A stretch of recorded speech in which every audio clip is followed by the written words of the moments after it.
नमस्कार प्रेक्षकांनो. लग्नानंतर होईलच प्रेम या मालिकेमध्ये आजच्या भागामध्ये येथे गुरुजी आलेले असतात. आता येथे विक्रम म्हणतो की हे बघा, आता गुरुजीही आलेले आहे, वेळेत आलेले आहे. गुरुजीही एकदम वेळेत येतात. तेव्हा गुरुजी म्हणतात, हो, आणि मी आता आलेलो आहे कारण की मला मानिनीला भेटायचं होतं आणि त्यासाठी मी इथं आता आलेलो आहे. आता इकडे काव्याला प्रश्नच पडलेला असतो की आता गुरुजी काय सांगतील, काय संकेत देतील. जीवा म्हणतो हे गुरुजी आले की पोटात गोळाच यायला सुरुवात होते. कारण की आता पार्थ आणि जीवा घाबरलेला असतो. पार्थ म्हणतो हे गुरुजी काय सांगतील ना, त्यांचा भरोसा नाही. तेव्हा नंदिनी म्हणते की हो, माहिती आहे, पण ते नेहमी आपल्याला संकेत देत असतात आणि त्यातून काहीतरी घडत असतं. ते आपल्याला ओळखता आलं पाहिजे. काव्या बोलते की हो ना, मागच्या वेळीही आपल्याला त्यांनी जे संकेत दिले होते ना, ते आपल्याला समजले नाही, पण त्यांनी जे संकेत दिले ते खरे होतात. आता मानिनी म्हणते, गुरुजी आलेच आहात तर आता आम्हाला लग्नाचा मुहूर्त काढायचा आहे. बरं झालं तुम्ही आले, मी तुम्हाला बोलवणारच होते. आणि मग येथे मानिनी म्हणत असते की हे जे पराक्रमी माझे मुलं आहे ना, यांचा मुहूर्त काढायचा आहे. तेव्हा आता येथे नंदिनीचे वडीलही म्हणतात, हो गुरुजी, आता आम्हाला चांगला मुहूर्त सांगा.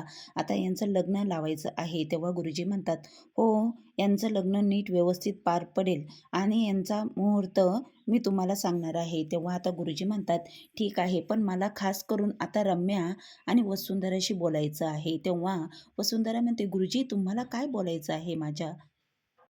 वसुंधराला प्रश्न पडतो. इकडे पार्थ म्हणतो, आता मात्र हे गुरुजी काय सांगतील ना, यांचा भरोसा नाहीये. आणि इकडे काव्याला तर प्रश्नच पडतो की काव्या बोलते की रम्याबरोबर आता काय बोलायचं असेल गुरुजींना आणि काय सांगायचं असेल. आता रम्या, वसुंधरा आणि गुरुजी त्यांच्या बेडरूममध्ये आलेले असतात. तेव्हा गुरुजी म्हणतात की मला काहीतरी सांगायचं आहे. वसुंधरा म्हणते, गुरुजी मलाही तुम्हाला विचारायचं, ही रम्याला काय झालं हे माहीत नाही. रम्या एकदम वेगळीच बघत असते. तर वसुंधरा म्हणते की या रम्याने माझ्या गळ्यापर्यंत हात घातला होता. मला खूपच भीती वाटत आहे कारण की हिला काय झालं हे ठाऊक नाही. आणि मग येथे वसुंधरा गुरुजींना सांगत असते. गुरुजी म्हणतात की हो, रम्याला काहीतरी नक्कीच झालं आहे. तेव्हा रम्या म्हणते की लग्न होणार, पण कोणाबरोबर होणार? तेव्हा वसुंधरा म्हणते की रम्याचं सांगा काही. गुरुजी म्हणतात की हो, तुझं लग्न होणार पाठबरोबर. तेव्हा मात्र रम्या बोलते की त्याच दिवशी होणार का, त्याच शुभमुहूर्तावर होणार का माझं लग्न पार्थबरोबर? तेव्हा गुरुजी म्हणतात की आता मात्र काही सांगता येत नाही, पण लग्न मात्र होईल. पण लग्न होता होता बघूया त्यावेळेस काय घडतं, मी तुम्हाला संकेत देत आहे. तेव्हा वसुंधरा म्हणते की पण माझ्यावर काही येणार नाही ना? तेव्हा गुरुजी म्हणतात की काही सांगता येत नाही, तुमच्यावरही काहीही बितू शकतं, असं गुरुजी संकेत देतात. आता वसुंधरा मात्र गुरुजींच्या संकेत दिलेले आहे, घाबरलेली आहे. आता वसुंधराला वाटत आहे की आता माझा जीवावर बेतणार आहे, म्हणजे नक्की काय होणार आहे. तेव्हा रम्या बोलते की हे घ्या गुरुजी, हे रामायण. तेव्हा आता गुरुजी बोलतात की हे वाच रम्या, तुला फरक पडेल. नेमकी महाभारत आणि याच्यामध्ये रामायणमध्ये काय फरक आहे हे तुला कळेल. तेव्हा मात्र इथे रम्या बोलते की ठीक आहे. आता रम्या म्हणते की महाभारत मी मी उभं करणार आहे. आता इकडे नंदिनी म्हणते की गुरुजी काय झालं? त्या गुरुजी नंदिनी विचारतात, सगळं काही ठीक आहे ना नंदिनी? तेव्हा आता नंदिनी म्हणते, हो, मनात काही शंका नाही आहे. इतक्या दिवस वाटत होतं की काव्याबरोबर मी काहीतरी वाईट करत आहे, काहीतरी हे करत आहे असं वाटत होतं. तेव्हा आता काही मनात शंका अशंका नाही आहे गुरुजी. तेव्हा गुरुजी इथं नंदिनीला आशीर्वाद देतात. तेव्हा गुरुजी म्हणतात की नंदिनी, तू सदैव नेहमी अशीच हसत खेळत राहा. आणि मग नंदिनी इथे गुरुजींना नमस्कार करते. आणि इकडे सगळे पत्रिका छापणारे जे असतात ते कॉलवर बोलत असतात. हे त्यांच्या पत्रिका चुकीच्या याच माणसानेच छापलेले असतात. तेव्हा आता नंदिनी आणि काव्या येथे सगळे आलेले असतात. तर येथे पत्रिका छापण्यासाठी. तेव्हा आता पार्थ म्हणतो की आमच्या लग्नाचा चांगला मुहूर्त आणि चांगल्या पत्रिका छापून द्या. मागच्या वेळेस जो गोंधळ केला होता ना, तो युनिव्हर्सने आमच्यासाठी दिला होता संकेत, पण तो आम्हाला कळालेला नाहीये. आता चुकून काव्य आणि पार्थ आणि नंदिनीचं लग्न होणार होतं, पण पत्रिकेमध्ये चुकून पार्थ आणि काव्याचं नाव लिहिलं गेलं होतं. पण आता खास करून ते पत्रिका छापण्यासाठी आलेले असतात. तेव्हा मात्र आता काव्य म्हणते की पार्थ देशमुखांबरोबर येथे काव्या मोहितेंचं लग्न होणार आहे आणि जीवा देशमुखांबरोबर नंदिनी मोहिते यांचं लग्न होणार आहे. हे नीट ऐकून घ्या आणि नीट छान अशा पत्रिका छापा. तेव्हा आता जीवा म्हणतो की हो, मी मी जीवा देशमुख आणि यांचा शुभविवाह नंदिनी मोहिते यांच्याबरोबर होणार आहे. आणि आता इकडे वसुंधरा आणि साड्या आलेल्या असतात. बस्ता बांधायचं काम चालू असतं.